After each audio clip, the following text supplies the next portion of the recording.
আসসালামু আলাইকুম। আনিসা ভিলেজ ফুডে আপনাদের সবাইকে আরও একবার স্বাগত জানাই। আজকে আমি আপনাদের সঙ্গে কফি কেক রেসিপি শেয়ার করছি। তো আশা করছি রেসিপিটা আপনাদের ভালো লাগবে। আর কেকটা দেখুন, পেছন দিকটাও দারুণ কালার এসছে। কেকটা কিন্তু একদম কাছে থেকে আপনাদের দেখাচ্ছি কতটা স্পঞ্জ হয়েছে আর নরম হয়েছে, দেখেই কিন্তু বোঝা যাচ্ছে। আর খুব দারুণভাবে কিন্তু ফুলেছে। তাহলে চলুন কেকটা আমি কিভাবে বানাচ্ছি আপনারা প্রথম থেকে শেষ পর্যন্ত ফুল রেসিপিটা দেখতে থাকুন। তো বন্ধুরা, আজকে আমি কফি কেক বানানোর জন্য এই দেখুন 10 টাকা প্যাকেটের 1 প্যাকেট কফি নিয়েছি। আর এখানে আমি বড় টেবিল চামচের 3-4 চামচ মতো দুধ নিয়েছি। তো দুধটা একটু গরম আছে, এর মধ্যে এবার আমি এই কফিটা দিয়ে দেব। কফিটা কিন্তু দেখুন এই চামচের 2 চামচ হবে। তো কফিটাকে আমি খুব ভালো করে গুলে নেব। আর এই রকম কফির প্যাকেট যে কোনো মুদিখানা দোকানে কিন্তু পাওয়া যায়। তো দেখুন কফিটা আমি খুব ভালো করে গুলে নিয়েছি। এবার এটাকে আমি এক সাইডে সরিয়ে রাখছি। এখানে আমি একটি মিক্সিং বোল নিয়েছি। আর এবার আমি এখানে 2টো ডিম নিয়েছি, ডিম দুটো ভেঙে নেব। আর এখানে দেখুন আমি এই চায়ের কাপে মেপে হাফ কাপ চিনি গুঁড়ো করে নিয়েছি, মিক্সিতে করে দিয়ে দিচ্ছি। তো এবার আমি একটি হ্যান্ড উইচ দিয়ে ডিম আর চিনিটাকে খুব ভালো করে ফেটে নেব। তো দেখুন ডিম আর চিনিটা আমি খুব ভালো করে ফেটে নিয়েছি।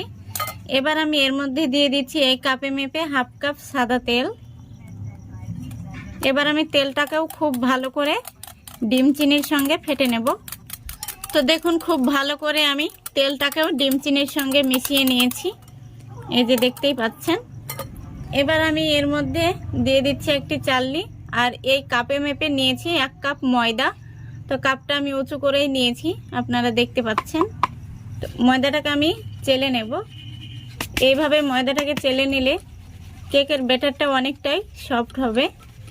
এবার আমি এর মধ্যে দিয়ে দিচ্ছি 1 চামচ বেকিং পাউডার আর দিয়ে দিচ্ছি হাফ চামচ বেকিং সোডা। এগুলোকেও আমি খুব ভালো করে চেলে নেব। আর দেখুন দিয়ে দিচ্ছি হাফ কাপ মতো গুঁড়ো দুধ। তো এখানে গুঁড়ো দুধটা দেওয়ার কারণে কেকটা কিন্তু খেতে অনেকটাই স্বাদ হবে। এবার আমি হালকা হালকা এইভাবে 100 যাতে হ্যান্ড উইচটাকে ঘুরিয়ে খুব সুন্দরভাবে একটা ব্যাটার তৈরি করে নেব। তো দেখুন ব্যাটারটা কিন্তু একদম ক্রিমের মতো হয়েছে আর একটু কিন্তু ঘন হয়েছে। তো এবার আমি যে কফিটা গুলে রেখেছিলাম সেই কফিটা দিয়ে দেব।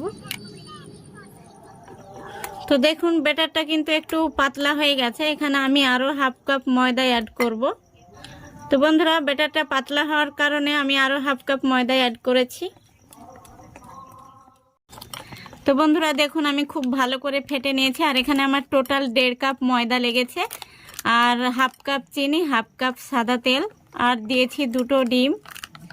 তো এখানে এবার আমি 2 থেকে 3 ফোঁটা মতো ভ্যানিলা এসেন্স দিয়ে দিচ্ছি। আপনারা চাইলে এলাচ গুঁড়োটাও দিতে পারেন। আবারও একটু আমি ভালো করে মিশিয়ে নিচ্ছি। তো দেখুন কেকের ব্যাটারটা কিন্তু এইরকমই হবে। আর এর চাইতে বেশি ঘন করাও যাবে না, পাতলা করাও যাবে না, কেকটা ভালো হবে না। কেকের ব্যাটারটা একদম রেডি হয়ে গেছে। এবার আমি কেক বসানো বাটিটা রেডি করে নেব। তো বন্ধুরা, এখানে আমি কেক বসানোর জন্য একটি অ্যালুমিনিয়াম বাটি নিয়েছি। আর এই বাটির মাপ করে আমি সাদা কাগজ কেটে নিয়েছি 2টো। তো এবার আমি একটু সাদা তেল মাখিয়ে নেব। তো বাটিটার সাইডেও কিন্তু খুব ভালো করে তেলটা মাখিয়ে নিতে হবে। তো দেখুন বাটিটাকে একদম আমি পেপার বসিয়ে রেডি করে নিয়েছি। এবার আমি ব্যাটারটা উপর থেকে ঢেলে দেব। আর দেখতেই পাচ্ছেন ব্যাটারের লেয়ারটা কিন্তু এইরকমই হবে। এবার আমি হাত দিয়ে মুছে নামিয়ে দেব। তো বন্ধুরা, এবার আমি এইভাবে ধরে 3-4 বার একটু ঠুকে নেব, তাহলে কিন্তু ভেতরে বাতাস থাকলে বাতাসটা বেরিয়ে যাবে। এবার আমি কয়েকটা টুটি ফ্রুটি নিয়েছি, উপর থেকে দিয়ে দেব। তো দেখুন আমি আমার মতো করে সাজিয়ে নিলাম, আপনারা আপনাদের নিজেদের মতো করে সাজিয়ে নেবেন। তো দেখুন এখানে আমি 5 মিনিট আগে থেকে কড়াইটা গরম হতে বসিয়েছিলাম ঢাকনা দিয়ে। কেমন ধোয়া উঠছে দেখতেই পাচ্ছেন। আমি কড়াইতে কিন্তু কোনো রকম বালি কিংবা লবণ দিচ্ছি না, সোজাসুজি বসিয়ে দিলাম কেকের ব্যাটারটা। আবার আমি ঢাকনা দিয়ে ঢেকে দিলাম। আর এখানে একটি ছিদ্র রয়েছে, সেই ছিদ্রতে আমি একটু কাগজ দিয়ে দিয়েছি। তো এবার আমি লো ফ্লেমে রেখে 30 মিনিট জাল করে নেব। 30 মিনিট থাকলেই কিন্তু কেকটা হয়ে যাবে। 30 মিনিট পরে আপনাদের দেখাচ্ছি। তো বন্ধুরা দেখুন 30 মিনিট হয়ে গেছে আর আমি গ্যাসটা অফ করে দিয়েছি। আর কেকটা দেখতেই পাচ্ছেন কত সুন্দরভাবে কিন্তু ফুলে গেছে। তো এবার আমি একটি কাঠি নিয়েছি, এই কাঠি দিয়ে দেখে নেব কেকটা কেমন হয়েছে। তো দেখুন কেকটা কিন্তু দারুণ হয়েছে, একদম ক্লিন বেরিয়েছে, একটুও কিছু লেগে নেই। তো কেকটাকে এবার আমি নামিয়ে ঠান্ডা করে নেব, তারপরে আপনাদের দেখাচ্ছি। তো বন্ধুরা দেখুন কেকটা ঠান্ডা হয়ে গেছে আর কত সুন্দরভাবে কিন্তু ফুলেছে। তো এবার আমি সাইডগুলো একটু ছুরি দিয়ে আলগা করে নেব। এরকম কফি কেক আপনারা বাড়িতে অবশ্যই বানিয়ে দেখবেন, আর কফি কেক খেতে কিন্তু দারুণ লাগে। এবার আমি একটি প্লেটে বের করে নিচ্ছি। তো দেখুন কত সহজেই কিন্তু কেকটা বের হয়ে গেল। এই যে দেখুন কত সুন্দরভাবে ফুলেছে কেকটা। তো এবার আমি পিছন দিকের কাগজটা তুলে ফেলবো। তল দিকটাও দেখুন কত সুন্দর কালার এসছে, কেকটা কিন্তু পুড়েও যায়নি আর খুবই সুন্দর হয়েছে কেকটা। এই যে দেখুন দারুণ হয়েছে, একদম সফট হয়েছে আর স্পঞ্জি হয়েছে। দেখেই কিন্তু বোঝা যাচ্ছে কেকটা কতটা স্পঞ্জি হয়েছে। আমি কেকটাকে কাছে থেকে দেখাচ্ছি আপনাদের, দেখুন কতটা সফট হয়েছে। এর আগেও আমি কেক বানিয়েছি কিন্তু এতটা ফোলেনি। আজকের কেকটা সত্যি বলছি ভীষণ ভালো হয়েছে আর সুন্দরভাবে কিন্তু ফুলেছে কেকটা। তো দেখুন কেকটা এবার আমি কেটে দেখাচ্ছি। তো থালাতে কাটা হবে না, এখানে আমি একটি পেড়া নিয়েছি। আর কেকটা কিন্তু আমার বাচ্চা কাটার জন্য এই দেখুন বসে আছে, ছুরিটা আমাকে দিচ্ছে না, তো ওই কাটবে। তো কাটো, ওর হাত ধরে আমি একটু কেটে দিই। তো কেকটা দেখুন কত সুন্দর হয়েছে, কতটা নরম হয়েছে আর সফট হয়েছে। আমি আপনাদের কাছে থেকে দেখাচ্ছি, দারুণ হয়েছে কিন্তু।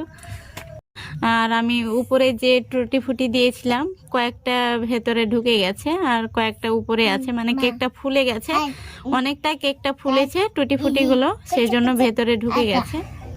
তো আমার ছেলে খাবে বসে আছে, নাও আরো একটু কেটে ফেলো পিস পিস করে। তো এর আগে আমি কখনো কফি কেক বানাইনি, আজকে প্রথম কফি কেক বানালাম। তো সত্যি বলতে কি দারুণ হয়েছে কেকটা, আপনারা বাড়িতে অবশ্যই ট্রাই করে দেখবেন। তো আজকের রেসিপিটা আপনাদের ভালো লাগলে অবশ্যই একটি লাইক করে দেবেন এবং চ্যানেলটিকে সাবস্ক্রাইব করে আমার পাশে থাকবেন, আমাকে সাপোর্ট করবেন। আজকের মতো এখানেই বিদায় নিচ্ছি। ভালো থাকবেন, সুস্থ থাকবেন, ধন্যবাদ।